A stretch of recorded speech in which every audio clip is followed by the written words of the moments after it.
इस वीडियो में हम लोग क्लास 5 साइंस का चैप्टर 15 पढ़ने वाले हैं। चैप्टर 15 का नाम है हमारा जंगल। चैप्टर 1 से लेकर चैप्टर 14 तक का वीडियो पहले ही बना चुके हैं। वीडियो को देखने के लिए कमेंट बॉक्स में दिए गए लिंक पे आप क्लिक कर सकते हैं। तो चलिए वीडियो को स्टार्ट करते हैं। लिखा हुआ है, कल हम वाल्मीकि अभयारण्य जाएंगे। वाल्मीकि अभयारण्य बिहार के किस जिला में है? यह है पश्चिमी चंपारण। बिहार के सभी 38 जिलों के बारे में आपको पहले ही पढ़ा चुके हैं। तो अगर आप चैप्टर 1 से लेकर चैप्टर 14 तक का वीडियो नहीं देखें तो आगे आने वाली वीडियो हो सकता है कि आपको समझ में ना आए, समझने में दिक्कत हो सकता है। तो आप चैप्टर 1 से लगातार सारी वीडियोस को देखिए तो आगे कोई समस्या नहीं होगा। जैसे ये मैप में देख सकते हैं, ये कोना में है पश्चिमी चंपारण, तो यहीं पर बनाया गया है वाल्मीकि अभयारण्य। तो क्या बोला जा रहा है? कल हम वाल्मीकि अभयारण्य जाएंगे। कल जाएंगे, इसके लिए गुरुजी ने हमें कुछ तैयारियां करने को कहा है।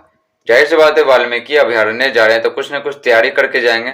हम सब ने खाने की सामग्री, झोला, पेंसिल, खाली कागज, रबर, कैंची, रस्सी, रुई, डिटॉल आदि की सूची बना ली है। ठीक है, अभी सूची बना है। सभी को अलग अलग सामान लाने की जिम्मेदारी दी गई है। तो सामान तो ढेर सारा है, तो एक बच्चा लाएगा तो अन्याय हो जाएगा। तो सभी बच्चों को क्या ना कुछ कुछ चीजें लाने के लिए बोला गया।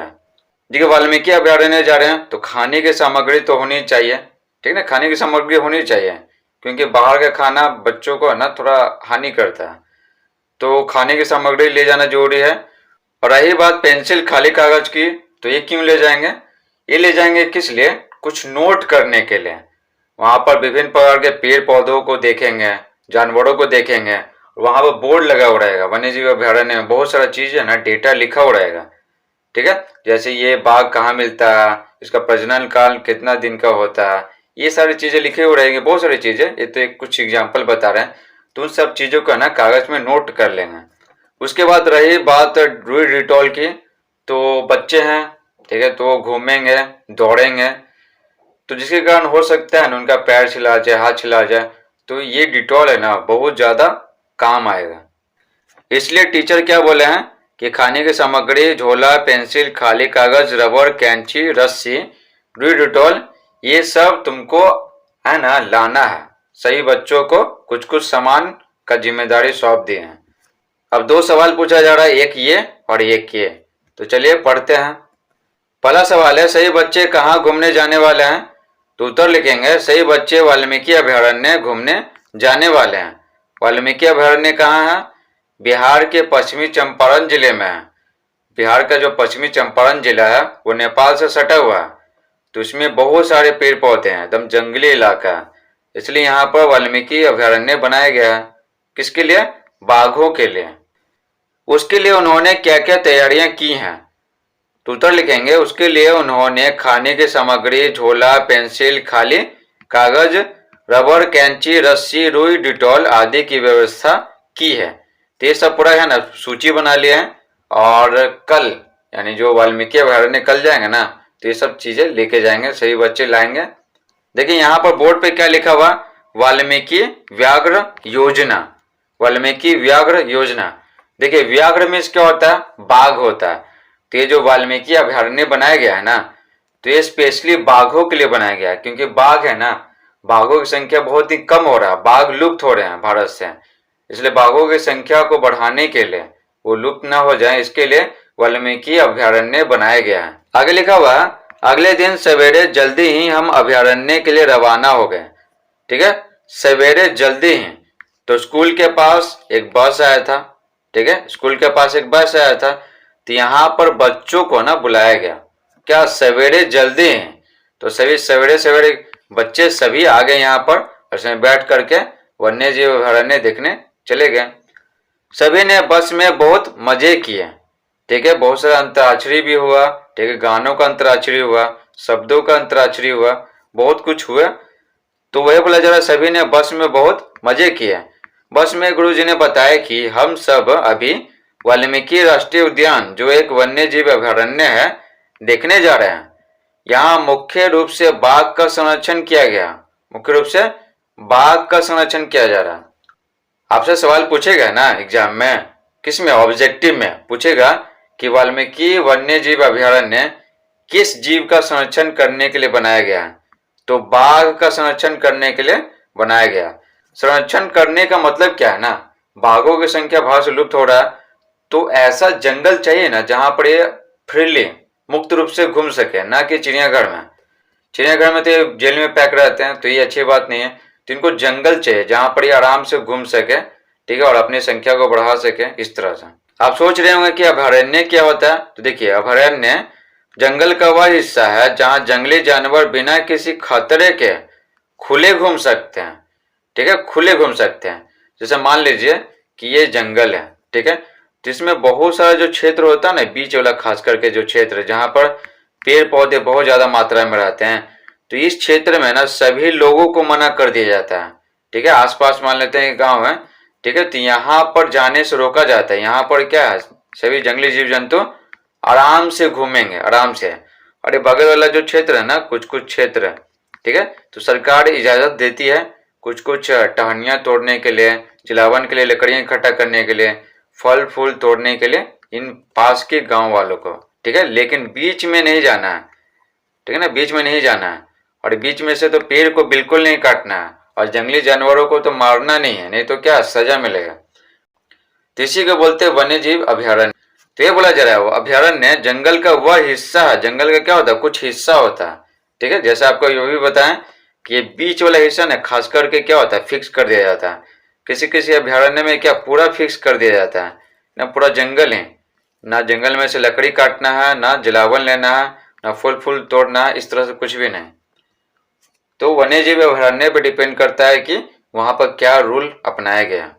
तो ये बोला जा रहा है अभयारण्य जंगल का वह हिस्सा है जहां जंगली जानवर बिना किसी खतरे के खुले घूम सकते हैं। तो अभयारण्य क्या होता है, जंगल नहीं होता। हम उन्हें कोई नुकसान नहीं पहुंचाते हुए इसकी सैर भी कर सकते हैं। तो खुद जाके सैर नहीं कर सकते हैं, आप जाइएगा, टिकट कटाइएगा, और उस जंगल के, उस अभयारण्य के जो कर्मचारी होंगे ना, तो उनका एक स्पेशल वाहन रहेगा, उस वाहन में बैठ करके आप जाइएगा। आप जो टिकट पे पैसा खर्चा करेंगे ना, तो जिससे पैसा आएगा, जिससे सरकार को पैसा आएगा, और वो पैसे इन जानवरों पर वो खर्चा करेंगे, इसलिए घूमने की इजाजत दिया जाता है। अभयारण्य पहुंचकर गुरुजी ने हम सभी को गंदगी नहीं फैलाने तथा जानवरों को परेशान नहीं करने के बारे में समझाया। चिड़ियाघर में बच्चे जाते हैं तो जानवरों को परेशान करने लगते हैं, इरिटेट करने लगते हैं। तो जेल में है तब ना, और ये तो पूरा खुले में है, ज्यादा इरिटेट कीजिएगा तो फिर दिक्कत हो जाएगा। इसके बाद हम सभी छोटी छोटी गाड़ियों में बैठकर अभयारण्य घूमने ले। तो छोटी छोटी गाड़ियों में जाते हैं बच्चे, क्योंकि एक गाड़ी में ढेर सारे बच्चे नहीं अट सकते हैं। हमने साल, शीशम, खैर, खैर का दूसरा नाम है कत्था, सेमल, जामुन आदि के पेड़ देखे। तो जंगल में विभिन्न प्रकार के पेड़ पौधे होते हैं, विभिन्न प्रकार के पशु पक्षी होते हैं। अचानक गाड़ी रुक गई, अचानक गाड़ी रुक गई, तो रोका गया है ड्राइवर के द्वारा, न कि अपने आप रुका। हमने देखा कि बहुत सारे हिरन एक साथ पानी पी रहे थे, सबको बहुत अच्छा लगा। कुछ बच्चों ने तो उनकी तस्वीर भी ली। तो बहुत सारे हिरन एक झुंड में देखना ना काफी इंटरेस्टिंग होता है, इसलिए ड्राइवर जो है ना, गाड़ी का ड्राइवर, वो रोक दिया ताकि बच्चे हिरनों के झुंड को देख सकें। अचानक हिरनों के झुंड में हलचल हुई। अचानक गाड़ी के ड्राइवर ने हमें शांत रहने का इशारा किया। थोड़ी देर बाद का नजारा तो आश्चर्यचकित करने वाला था। हमने देखा कि झाड़ियों में से अचानक एक शेर निकला, ठीक है। हम सभी भौचक्के रह गए। भौचक्के मतलब क्या, आश्चर्यचकित रह गए। हिरनों का झुंड भी कुछ घबराया सा था और वे इधर उधर भागने लगे। तो देखिए यहाँ पर शेर नहीं होगा, यहाँ पर क्या होगा, बाघ होगा, ठीक है। यहाँ पर किताब से मिसप्रिंट हो गया, आप सुधार लेंगे, शेर की जगह बाघ कर लेंगे, क्योंकि ये अभयारण्य ना बाघों की संख्या को बढ़ाने के लिए, बाघों को संरक्षण प्रदान करने के लिए बनाया गया, ठीक है, ना कि शेर के लिए, ठीक है। तो यहाँ पर बाघों की संख्या बहुत ज्यादा है। तो देखिए क्या बोला जा रहा कि हमने देखा कि झाड़ियों में से अचानक एक बाघ निकला, ठीक है। तो बाघ निकला तो हिरन सब है ना चौकन्ना हो गया, ठीक है। वो सोचने लगा कि बाघ किधर से निकला है। वो सुगंध से जान जाते हैं, ठीक है, वो सूंघ करके जान जाते हैं, ठीक है। थोड़ा सा आहट होता है ना तो हिरन जान जाते हैं। ठीक है। तो देखें कि एक तो बाघ है, ठीक है, बाघ है तो घबराए से थे और इधर उधर भागने लगे अपनी जान को बचाने के लिए। जब हिरणों के झुंड को मालूम पड़ गया कि बाघ है, ठीक है, नजदीक में ही क्या एक बाघ है, तो उनको मालूम पड़ गया कि एक ने एक की जान जाने वाली है, इसलिए वो भागने लगे। कम से कम एक की तो जान जाएगी ही। यहाँ पर एक सवाल दिया हुआ है, आपको क्या लगता है कि हिरणों के झुंड में हलचल क्यों हुई? तो आंसर लिखेंगे, बाघों के आने की आहट के आभास के कारण हिरणों के झुंड में हलचल हुई। ठीक है, हिरणों के झुंड में हलचल हुई। हिरणों का झुंड है ना, वो जान गया कि आसपास कोई बाघ है। कमेंट बॉक्स में आपको एक लिंक दे देंगे, उस पर आप क्लिक कीजिएगा तो ये सारा चीजें आ जाएगा। तो आराम से कॉपी में लिख लीजिएगा, तो आपको स्क्रीनशॉट लेने की कोई आवश्यकता नहीं है। आगे लिखा हुआ, ड्राइवर ने बताया कि इस अभयारण्य में कभी कभार ही ऐसा नजारा देखने को मिलता है। कैसा नजारा? ऐसा नजारा जिसमें हिरणों का झुंड है ना इधर उधर भाग रहा हो और उसका पीछा शिकार, ठीक है ना, शिकार के लिए उसका पीछा बाघ कर रहा हो। तो ऐसा नजारा बहुत ही रेयर केस में देखने को मिलता है, क्योंकि यहाँ बाघों की संख्या बहुत कम रह गई है। ठीक है, कारण क्या बताया जा रहा, बाघों की संख्या बहुत कम रह गई है, तो बाघों को देखना ना बहुत मुश्किल होता है। थोड़ी देर बाद हम वहां से आगे बढ़े और जंगल में एक ऐसी जगह जाकर रुके जहाँ खुला मैदान था। जैसे देखिए पूरा खुला मैदान है, ठीक है। वहीं बैठकर गुरुजी से बातें करने लगे। हमने उनसे जंगल के बारे में बहुत कुछ जाना। तो देखिए ये पूरा खुला मैदान है, ठीक है, वन्यजीव अभयारण्य में। यहाँ पर आप देख सकते हैं कुछ बच्चे फूल को देख रहे हैं, ठीक है, यहाँ देख सकते हैं कुछ बच्चे फूल को देख रहे हैं और ये देखिए लड़का इधर उधर देख रहा है। उसके बाद ये लड़की इधर उधर घूम रही है और यहाँ पर कुछ बच्चे, ठीक है, कुछ बच्चों को टीचर बहुत कुछ बता रहे हैं, ठीक है ना, जंगल के बारे में, वन्यजीव अभयारण्य के बारे में, पशु पक्षियों के बारे में, यहाँ पर कितने प्रकार के पेड़ पौधे हैं, ये सारी चीजें बता रहे हैं और बच्चे पूछ भी रहे हैं। देखिए ये उंगली दिखा रही है, ठीक है, इधर, ठीक है, यानी इधर कुछ है, ठीक है, और टीचर से ये सब पूछ रहे हैं। आगे बोला जा रहा है, वहां से हमने कुछ पेड़ पौधों की पत्तियां फूल इकट्ठा किए, ठीक है, ढेर सारे जंगली फूल भी होते हैं। ये जरूर नहीं है कि गुलाब का फूल ही गुलाब का फूल होता है, तो ढेर सारे जंगली फूल भी होते हैं। तो बच्चे क्या किए, पेड़ पौधे की पत्तियां ले आए, फूल ले आए और उसको जमा किए और गुरुजी से उनके बारे में प्रश्न पूछकर उनके बारे में जाना। तो सही बच्चे पूछ रहे थे किसका फूल है, ठीक है, और ये किसकी पत्तियां हैं। लौटते समय भी हमने बहुत सारे जानवर देखे, जैसे बंदर, खरगोश, सांप, लोमड़ी, अजगर। देखिए अजगर, ठीक है, ये देखना बहुत इंटरेस्टिंग है अजगर। बाकी तो आप बंदर, खरगोश, नॉर्मल सांप देखे ही होंगे। लोमड़ी देखना इंटरेस्टिंग नहीं है, लेकिन अजगर देखना, बहुत बड़ा बड़ा अजगर, ये बहुत इंटरेस्टिंग है। अगले दिन कक्षा में जो बच्चे अभयारण्य घूमने के लिए नहीं जा पाए थे उनमें क्या क्या हुआ जानने की बड़ी उत्सुकता थी। सही बच्चे सोच रहे थे, ठीक है, वो सब गए हैं अभयारण्य, पता नहीं कितना मजा कर रहे होंगे, क्या क्या देखे होंगे, आएंगे तो जरूर पूछेंगे। तो जैसे ही ये सब आते हैं ना घूम के अभयारण्य, तो सब पूछने लगते हैं, बहुत एक्साइटेड होते हैं ये जानने के लिए कि वहां पर क्या क्या देखे, क्या क्या हुआ था। सीमा ने पूछा, तुम सबने कल वहां क्या क्या देखा? तो चीनू ने बताया, चीनू तो गया था घूमने, चीनू ने बताया कि जैसे ही हम वहां पहुंचे हमने जंगल देखा, ठीक है, उसके अंदर जाने पर हमने एक बाघ और हिरन के झुंड को आमने सामने देखा।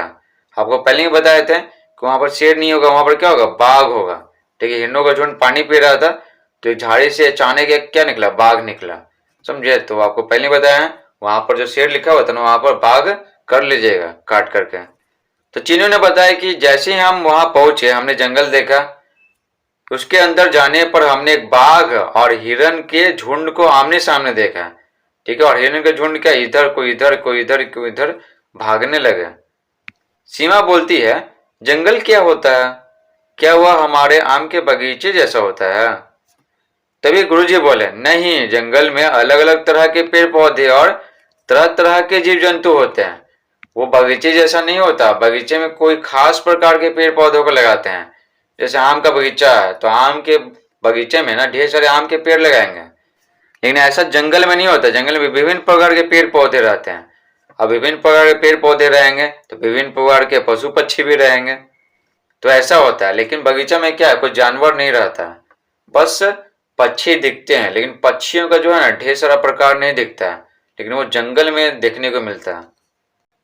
देखिए आगे ढेर सारे प्रश्न हैं दिए गए, तो चलिए इसको सॉल्व करके आपको दिखाते हैं। आप इसको कॉपी में लिख लीजिएगा और याद कर लीजिएगा। पहला प्रश्न है, बच्चों ने जंगल में क्या क्या देखा? बच्चों ने जंगल में क्या क्या देखा? तो उत्तर लिखेंगे, बच्चों ने जंगल में तरह तरह के पेड़ पौधे तथा जीव जंतुओं को देखा। वो तो कर क्या रहे थे ना, बच्चे वहां पर गए हैं और वहां पर विभिन्न प्रकार के पेड़ पौधे की पत्तियां और फूल इकट्ठा किए और टीचर से पूछ रहे थे कि किस पेड़ का फूल है, ठीक है ना, नाम पूछ रहे थे। उन्होंने एक बाघ और हिरन के झुंड को तो आमने सामने देखा। ये देखना क्या बहुत इंटरेस्टिंग है, क्योंकि बाघों की संख्या क्या है, बहुत ही कम है, ठीक है। तो बाघ तो दिखा ही, साथ ही साथ है ना, बाघ क्या किया, हिरनों के झुंड को पीछा किया, ठीक है, किसी एक को पकड़ने के लिए, क्योंकि बाघ के एक मांसाहारी जीव है, तो किसको खाएगा, शाकाहारी जीवों को ही खाएगा। कौन सा नजारा था जिसको देखकर सभी दंग रह गए? दंग रह गए मतलब क्या, आश्चर्यचकित रह गए, ये कैसे हो गया? उत्तर लिखेंगे, झाड़ियों में से अचानक एक बाघ निकला जिसे देखकर हिरनों का झुंड घबरा गया और इधर उधर भागने लगा, क्योंकि उनको मालूम था कि झाड़ी में से एक बाघ निकला है, इसका मतलब है कि एक का दिन आज क्या खराब है, ठीक है, एक का दिन आज अंतिम दिन है। यही नजारा था जिसको देखकर सभी दंग रह गए। वो सब जब देखे ना बाघ को, ठीक है, तो बहुत ज्यादा क्या आश्चर्यचकित रह गए, वो भी क्या हिरनों का पीछा करते हुए। अगला प्रश्न है, जंगल बगीचे से कैसे अलग है? लिखिए। तो टीचर जो बताया है ना अंतर, वही लिख देंगे। तो देखिए इधर जंगल लिखेंगे, इधर बगीचा लिखेंगे। तो यहाँ पर बनाते कैसे है ना, देखिए यहाँ पर पेड़ पौधे के बारे में लिख रहे हैं, तो इसमें भी पेड़ पौधे के बारे में ही लिखेंगे। इसमें पशु पक्षी के बारे में लिखेंगे, तो इसमें भी पशु पक्षी के बारे में वर्णन करेंगे, समझ रहे हैं। यहाँ पर अधिकार के बारे में वर्णन किए, तो इसके जस्ट सामने वाले में अधिकार का ही वर्णन करेंगे। तो इस प्रकार से अंतर लिखते हैं। तो चलिए आपको बताते हैं। जंगल और बगीचा में पहला अंतर है, जंगल में तरह तरह के पेड़ पौधे और औषधियां पाई जाती हैं, कई सारी जड़ी बूटियां पाई जाती है वहां पर, क्योंकि जड़ी बूटियों का निर्माण तो क्या होता है, पेड़ पौधे से ही होता है। बगीचे में अधिकांशतः फलदार पेड़ होते हैं, जैसे आम, अमरूद आदि। तो बगीचे का मतलब ही ये है ना कि किसी खास पेड़ को लगाना। अगर हम आम का बगीचा बनाना चाहते हैं तो आम के ढेर सारे पेड़ रहेंगे, अधिकतर पेड़ क्या रहेंगे, आम के रहेंगे। एक दो पेड़ किसी और के रह सकते हैं, उससे कोई फर्क नहीं पड़ता, इसलिए बोला जरा अधिकांश था। दूसरा अंतर है, जंगल में तरह तरह के जीव जंतु पाए जाते हैं, जैसे शेर, बाघ, हिरन आदि। लेकिन बगीचा में क्या है, बगीचा में जानवर तो नहीं, लेकिन कुछ पक्षी पाए जाते हैं, कुछ पक्षी, ढेर सारे पक्षी आपको देखने को जंगल में ही मिलेगा। तीसरा अंतर है, जंगल पर सरकार का अधिकार होता है, जंगल पर सरकार का अधिकार होता है। सरकार चाहेगी तो लकड़ी काटने का अलाउ करेगी, ठीक है, कॉन्ट्रैक्ट देगी लकड़ी काटने वालों का, जो ठेकेदार है ना उनको। और नहीं चाहती है कि पेड़ कटे तो कोई नहीं काट सकता है, और जानवरों को तो बिल्कुल नहीं मारना है। तो जंगल पर सरकार का अधिकार होता है, लेकिन बगीचा पर किसी खास व्यक्ति का अधिकार होता है, ठीक है। जैसे मान लेते हैं कि एक खेत है, ठीक है, इसमें जो बगीचा है वो किसी खास व्यक्ति का रहेगा, लेकिन अगर जंगल है तो उसका अधिकार है ना, उसका अधिकार सरकार के हाथ में ही है। आगे किताब में लिखा हुआ, छुमी ने बताया, छुमी यहाँ पर क्या एक लड़की का नाम है, तो आप पौधा मत समझिएगा कि छुएंगे तो वो मुरझा जाएगी। तो छुमी ने बताया, हम तो जंगल के पास ही रहते हैं, सुबह सुबह हम जंगल जाते हैं और वहां से जलावन और कभी कभी तो जामुन और शहद भी लाते हैं। तो जंगल से वो जलावन लाती है और कभी कभी जामुन ले आती है और शहद ले आती है, क्योंकि जंगल में विभिन्न प्रकार के पेड़ पौधे होते हैं ना, तो वहां पर ढेर सारे फूल भी होते हैं। तो मधुमक्खियों को क्या ना, मधुमक्खियों को रोज चूसने के लिए मिल जाता है पर्याप्त मात्रा में। तो छत्ता लगाए हुए रहती है जंगल में, तो वहां से क्या छत्ता को उतार लेते हैं, शहद मिल जाता है। देखिए क्या बोला जा रहा है, जंगल से हमें क्या क्या मिलता है, लिखिए। तो जंगल से हमें विभिन्न प्रकार की चीजें मिलती हैं, तो चलिए आपको बताते हैं। देखो उत्तर लिखेंगे, जंगल से हमें जलावन, इमारती लकड़ी। इमारती लकड़ी कहने का मतलब क्या है, वैसी लकड़ी जो मजबूत हो, जिसका इस्तेमाल है ना, जिसका इस्तेमाल पलंग बनाने में, कुर्सी बनाने में, ठीक है, चौकी बनाने में, दरवाजा बनाने में, खिड़की बनाने में, ये सब में किया जाए। जैसे मान लेते हैं कि अमदूर का पेड़ है, तो अमदूर के पेड़ से ठीक है ना पटरा मजबूत नहीं मिलता, उसका लकड़ी बहुत ही कमजोर होता है, तो हम पलंग नहीं बना सकते, कुर्सी नहीं बना सकते हैं, तो उसको हम लोग इमारती लकड़ी नहीं कहेंगे। जैसे शीशम हो गया, साल का पेड़ हो गया, ये सब चीजें है ना, ये सब लकड़ियां इमारती लकड़ियां कहलाएंगे। तो उत्तर लिखेंगे जंगल से हमें जलावन, इमारती लकड़ी, शुद्ध ऑक्सीजन, औषधियां, कई प्रकार की जड़ी बूटियां मिलती है, फल फूल मिलते हैं, पत्ते मिलते हैं, ठीक है ना। पत्ते, पत्तों का इस्तेमाल किस लिए किया जाता है? जानवर खाते हैं पत्ते, खास करके बरसात के मौसम में, जब खाने के लिए ना घास फूस क्या होता है, बहुत कम मिलता है, खास करके बरसात के मौसम में, ठीक है। उसके बाद हो गया क्या, बहुत गर्मी के मौसम में, जैसे जून का महीना है, ठीक है, मई का महीना, बहुत गर्मी रहता है तो घास फूस सूख जाते हैं, तो हरे चारे की कमी हो जाता है, तो जो पशुपालक है ना वो पत्तों को खिलाते हैं। और साथ ही साथ पत्ते का बहुत ज्यादा इस्तेमाल है पत्तल बनाने के लिए, ठीक ना। और एक खिचड़ी में भी डलाता है वो पत्ता, ठीक है, वो भी पत्ता हो गया। देखिए गोंद, शहद, पशुओं के लिए हरा चारा आदि चीजें मिलती हैं। तो जंगल में ढेर सारे है ना घास पात उगते हैं, तो जंगली घास भी ढेर सारा उग जाता है, जंगली पौधे भी ढेर सारे उग जाते हैं। तो उसके आसपास जो लोग रहते हैं ना गांव वाले, तो जंगल से पशुओं के लिए हरा चारा उनको मिल जाता है। तो ये सब लिख दिए। लिखने के लिए तो बहुत कुछ लिख सकते हैं, जंगल से हमें बहुत सारी चीजें मिलती हैं, लेकिन हमें पर्याप्त मात्रा में ही लिखना है, ना बहुत बड़ा लिखना है, नहीं बहुत छोटा लिखना है, तो ये एकदम सटीक है। ये आगे बोला जा रहा है, राहुल बोलता है लेकिन मेरे पिताजी ने बताया है कि जंगल खत्म हो रहे हैं और उनमें रहने वाले जानवरों की संख्या भी तेजी से घट रही है, अतः जंगल से कुछ भी लाना अपराध है, अपराध है। ऐसा करते हुए पकड़े जाने पर सजा भी मिलती है, ठीक है। राहुल को कौन बताया? उसके पिताजी बताया। क्या बताया? कि जंगल खत्म हो रहा है, तो जंगल खत्म हो रहा है तो जानवरों की संख्या भी कम रहा है।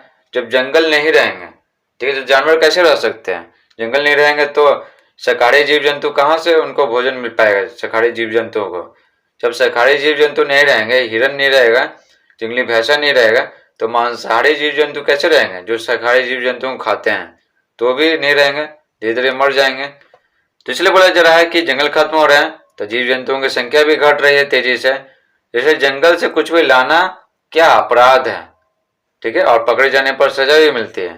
तो देखिए ये बात क्या सही है, लेकिन लेकिन कुछ हद तक गलत है, क्योंकि सरकार क्या करती है ना, सरकार देखिए जंगल है, मान लेते हैं कि जंगल है, यहाँ पर विभिन्न प्रकार के क्या पेड़ पौधे हैं, ठीक है, विभिन्न प्रकार के पेड़ पौधे हैं, तो आसपास जो गांव रहता है ना, आसपास गांव रहता है, मान लेते हैं ये सब गांव है, ठीक है, तो सरकार ऐसा नहीं कहती है कि 100% इस जंगल से कुछ नहीं लेना है। वो थोड़ा क्या करती है ना, बीच का जो मेनली जो बीच का जो क्षेत्र है ना खास करके, ठीक है, इसमें बोलती है गांव वालों को कि इसमें नहीं जाना है, ना पेड़ काटना है, नहीं वहां से चारा लेना है, कुछ नहीं करना है, क्योंकि यहाँ पर जंगली जीव जंतु हैं, जंगली जीव जंतुओं को तो बिल्कुल नहीं मारना है किसी भी चीज के लिए। बस सरकार क्या करती है ना कि अलाउ कर देती है कि ये थोड़ा सा जो क्षेत्र है ना, थोड़ा सा जो क्षेत्र है, ठीक है, इसमें आप जानवरों के लिए हरा चारा ले सकते हैं, घास काट सकते हैं और पेड़ों की टहनियाँ काट सकते हैं, पेड़ नहीं काटना, पेड़ों की टहनियाँ तोड़ सकते हैं, दतमन के लिए हो गया, जलावन के लिए, और जलावन के लिए सूखी लकड़ियाँ इकट्ठा कर सकते हैं, क्योंकि जंगल में ढेर सारी सूखी लकड़ियाँ भी होती हैं, ठीक है, जैसे आंधी से कुछ पेड़ का टहनी टूट गया या फिर विभिन्न प्रकार की चीजें होती हैं वहां पर, तो सूखी लकड़ियां मिल जाती हैं, तो आसपास के गांव वाले इकट्ठा कर सकते हैं, ठीक है। और इसमें जो आसपास जो फल देने वाले पेड़ रहेंगे तो फल भी तोड़ सकते हैं, क्योंकि फल तोड़ रहे हैं, ठीक है, तो उस पर पेड़ पर कोई प्रभाव नहीं पड़ रहा।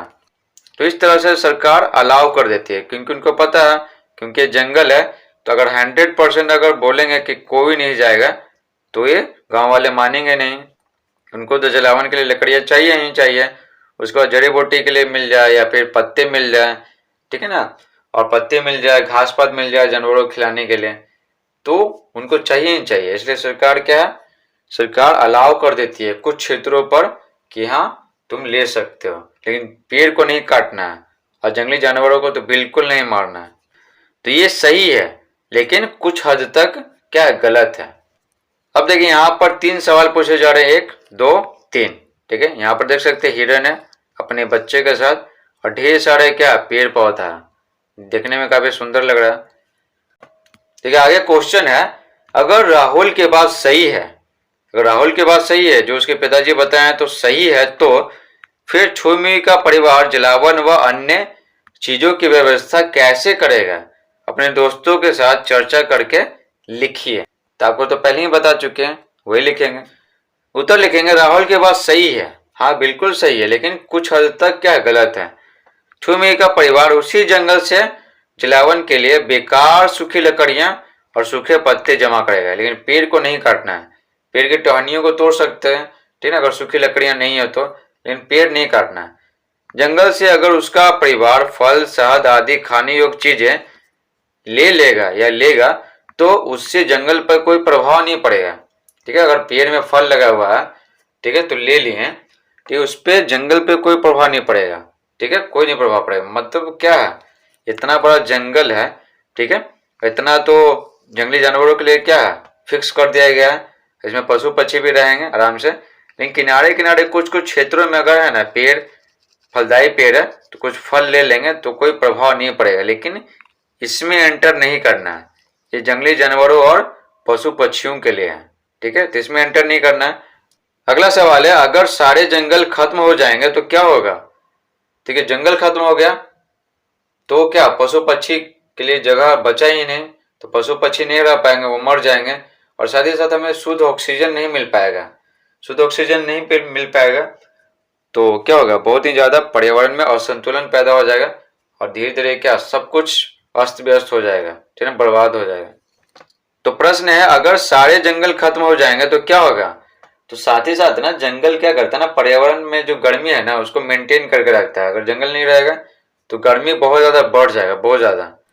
ठीक है, उत्तर लिखेंगे, अगर सारे जंगल खत्म हो जाएंगे तो जंगल में रहने वाले सभी जीव जंतु समाप्त हो जाएंगे। इनको खाने के लिए ना भोजन मिलेगा, ठीक, न रहने के लिए घर मिलेगा। ठीक है, जीव जंतुओं के लिए घर क्या होता है, जंगल ही तो होता है। तो न खाने के लिए भोजन है, न रहने के लिए घर है, तो कैसे जीव जंतु रहेंगे? तो ये मर जाएंगे। पेड़ पौधों की समाप्ति से हमें शुद्ध ऑक्सीजन और अनगिनत उपयोगी पदार्थ नहीं मिल पाएगा। जंगल से हमें बहुत कुछ मिलते हैं, इमारती लकड़ियां मिलता है, ठीक है, वो पत्ते हो गए हैं पत्तल बनाने के लिए, जानवरों के लिए चारा मिलता है, हरा चारा मिलता है, और जानवरों के लिए पत्ते में भी मिलते हैं खाने के लिए बरसात के मौसम में। और क्या, और जब जून का महीना होता है या मई का महीना होता है, जब घास पात का सूख जाते हैं, ठीक है, तो उस समय क्या पत्ते ही काम आते हैं जानवरों के लिए हरा चारा के रूप में, वो सब चीजें हैं। फिर क्या फल फूल मिलता है, जड़ी बूटियां मिलता है, तो बहुत सारी चीजें मिलती हैं। ठीक है, अनगिनत चीज है, इसलिए बोला जा रहा है कि अनगिनत उपयोगी पदार्थ नहीं मिल पाएगा, और पूरे पर्यावरण में असंतुलन पैदा होने के कारण सब कुछ तबाह हो जाएगा। पेड़ पौधे बादलों को आकर्षित करते हैं, जिसके कारण पर्याप्त मात्रा में बारिश होता है। ठीक है, उसके बाद पेड़ पौधे हमें छाया प्रदान करते हैं। तो उसके बाद है कि पेड़ पौधे, ठीक ना, गर्मी को कंट्रोल करते हैं। अब देखते होंगे कि जहाँ पेड़ पौधा है वहां का वातावरण क्या होता है, ठीक है, ठंडा होता है। गर्मी के मौसम में ठंडा होता है, ठीक है, जून जुलाई के महीने में बहुत ठंडा महसूस होगा, लेकिन वही पेड़ पौधे हटा दीजिए वहां पर तो देखेंगे पूरा गर्मी महसूस हो रहा है। अगला प्रश्न है, जंगलों को खत्म होने से बचाने के लिए क्या क्या किया जा सकता है? क्या क्या किया जा सकता है? तो आपसे सजेशन मांगा जा रहा है। तो देखिए लिखेंगे, जंगलों को खत्म होने से बचाने के लिए निम्नलिखित कार्य किया जा सकता है। देखिए ये निम्नलिखित नी आधा म और न है, ठीक है, निम्न, ठीक है, लिखने में हो सकता है समस्या हो। तो देखिए जंगलों को खत्म होने से बचाने के लिए निम्नलिखित कार्य किया जा सकता है। पहला काम क्या करेंगे, लोगों द्वारा धरहरा की परंपरा अपनाना। ठीक है, अगर लोग धरहरा की परंपरा अपना लेंगे तो जंगल को खत्म होने से हम सब बचा सकते हैं।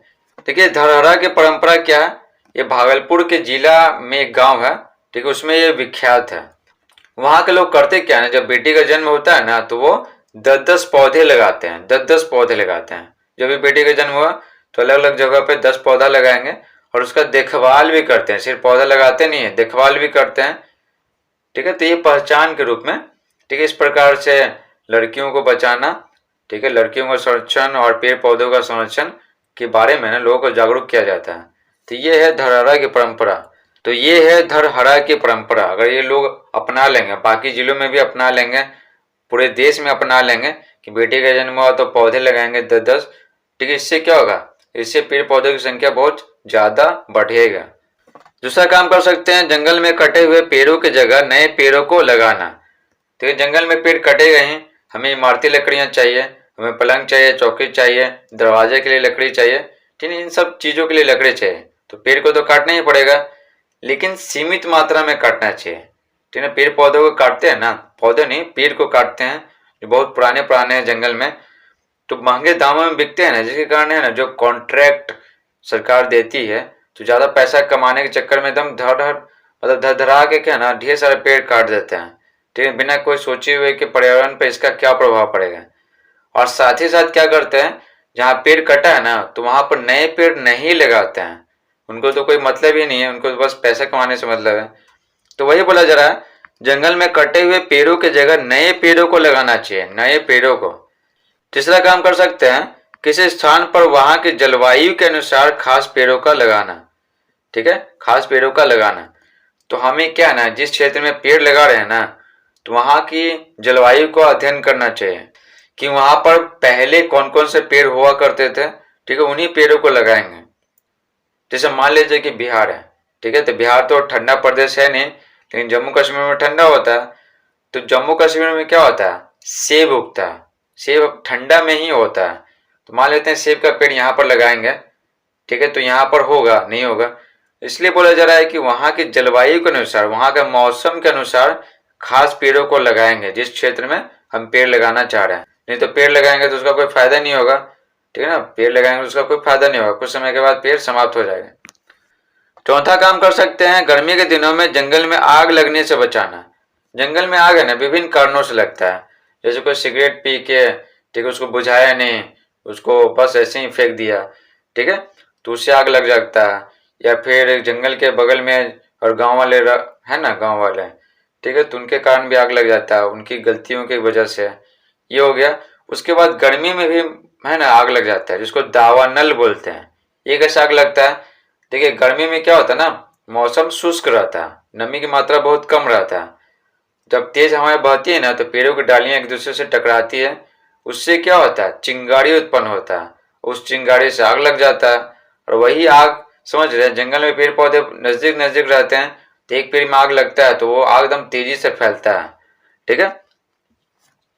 इसलिए सरकार को व्यवस्था करनी चाहिए, ठीक है ना, पूरा व्यवस्था करके रखना चाहिए कि जंगल में जैसे आग लगे, ठीक है ना, तो उसको तेजी से बुझाया जाए और निगरानी टीम बनाया जाए जो पूरा निगरानी रखेगा गर्मी के दिनों में, खास करके कि जंगल में आग ना लगे, क्योंकि जंगल में एक बार आग लगता है ना तो पूरा फैल जाता है और जंगल दम तबाह कर देता है। देखिए पांचवा काम करेंगे, पर्यटन के माध्यम से लोगों को पेड़ पौधों के महत्व के बारे में बताना। पर्यटन के माध्यम से, जैसे वन्य जीव अभयारण्य में बच्चे आए हैं, ठीक है, तो बच्चों को टीचर बता रहे हैं कि ये पेड़ पौधे क्यों उपयोगी हैं, ठीक है, ये हमारी कैसी मदद करते हैं, शुद्ध ऑक्सीजन देते हैं, इमारती लकड़ियाँ देते हैं, अनगिनत फायदे ही फायदे हैं। तो कोई भी क्या चाहेंगे, पेड़ पौधों को लगाना। और जब बच्चे बड़े होंगे तो उनमें भी क्या है, बुद्धि रहेगा कि नहीं पेड़ पौधों को क्या करना, बचाना है। तो वही बोला जरा, पर्यटन के माध्यम से लोगों को पेड़ पौधों के महत्व के बारे में बताना। जब पेड़ पौधा सामने हो तो उसकी क्वालिटी के बारे में बताते हैं ना तो ज़्यादा इंटरेस्टिंग होता है, ज़्यादा समझ में आता है।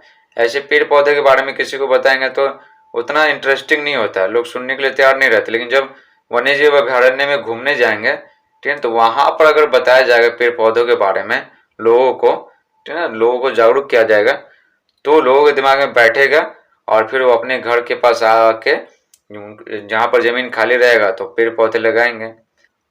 अब हम लोग पढ़ने वाले चैप्टर के अंत में दिए गए धरहरा की परंपरा के बारे में। देखिए इस परंपरा के बारे में पढ़ने से पहले आप जान लीजिए कि इससे रिलेटेड एग्जाम में कौन कौन से प्रश्न पूछे जाते हैं। पहला प्रश्न पूछा जाएगा कि धरहरा की परंपरा होती क्या है। दूसरा पूछा जाएगा कि बिहार के किस जिला में प्रचलित है और किस जिला के किस प्रखंड में प्रचलित है और किस गांव में प्रचलित है। ठीक है, ये 4 सवाल आपको पूछे जाएंगे एग्जाम में। तो चलिए पढ़ते हैं। बोला जरा सुनो कहानी धरहरा की परंपरा के, जिसने देश और दुनिया की निगाह को अपनी ओर खींचा है। ठीक है, देश और दुनिया की ये इतना इंटरेस्टिंग परंपरा है। ये परंपरा कहाँ की है? भागलपुर जिले की है। भागलपुर जिला किस राज्य में है? अपने प्यारे बिहार में है। बिहार के मैप आपको पहले ही बता चुके हैं 38 जिला के बारे में। उसमें जो मेन था वो आपको बता चुके हैं। देखिए भागलपुर जिला में है धरहरे की परंपरा। भागलपुर जिला के कौन सा प्रखंड? नवगछिया प्रखंड में है और गांव का क्या नाम है? धरहरा नाम है। ठीक है, तो इसी गांव के नाम पे इस परंपरा का नाम रखा गया धरहरा की परंपरा। देखिए इसमें क्या होता है, देखिए धरहरा गांव में जब भी किसी के घर में बेटी जन्म लेती है तो वे न केवल खुशी से भर उठते हैं बल्कि इस शुभ अवसर पर किसी विशेष स्थान पर कम से कम 10 पौधे लगाते हैं। क्या? कम से कम 10 पौधे लगाते हैं।